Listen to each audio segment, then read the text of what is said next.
welcome back to Real Reviews. This is Cody Williams, and we are talking about the movie, The Chronicles of Riddick. Being the sequel to 2000's Pitch Black, this is an exquisite expansion that broadens the storyline for the mysterious character of Riddick and his endeavors as a wanted criminal.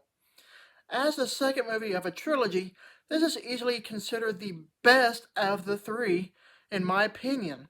Why is it the best? Well, let's talk about it. The movie story follows the wanted criminal Riddick, who arrives on a planet called Helium Prime and finds himself up against an invading empire called the Necromongers, an army that plans to convert or kill all humans in the universe.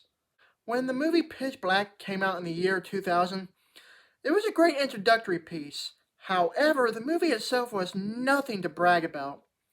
4 years later, when this sequel released in theaters, this movie upped the ante in every way as it was simply bigger and better. I was mesmerized with how much better it was, from its beautiful cinematography, astounding character development, and the grand action sequences. As if you already didn't know, the movie's main standout is Vin Diesel, who plays the titular role of Riddick. This is another instance where it seems like the role is written with the actor in mind. Vin Diesel is that great. It's really satisfying seeing Vin Diesel's character violently clobber his enemies with his brutal sense of fighting. On top of that, he has some great dialogue to go along with his character. It's no wonder why Vin Diesel is one of Hollywood's biggest action stars to date, as this movie is a prime example. Easily enough, I consider this character to be the best he has ever portrayed in a movie. The movie itself is actually pretty darn impressive. I've seen crummy science fiction movies over the course of time, but this one in particular is one of your better movies of the genre. Not only is it flashy with its wondrous visuals, but it is also very substantial, being how it does have a respectively well-written script. In this case, there is no dialogue that's worth eye-rolling about.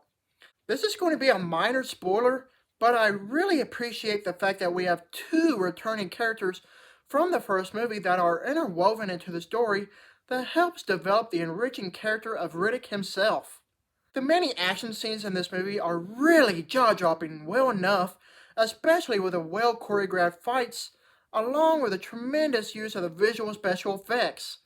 With its beautiful cinematography and astounding art direction, this is easily one of the most beautiful looking science fiction movies that I've seen, and it is in desperate need of another restoration for the era of ultra high definition.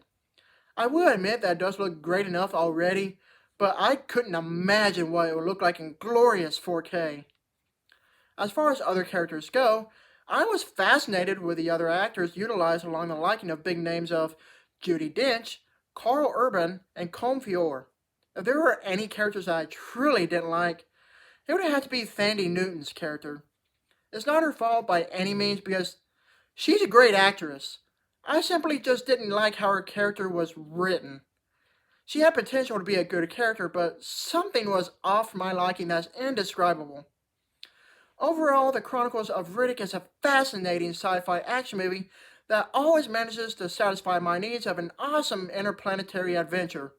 Being the best of the series with an underwhelming predecessor and successor is still not a perfect movie. I just think that the film's script could have been more finely tuned a tad. Other than that, this is a prime example of a great science fiction movie. I give this movie an A-. Thank you for watching, and don't forget to like and subscribe to my channel. Keep up with my real reviews.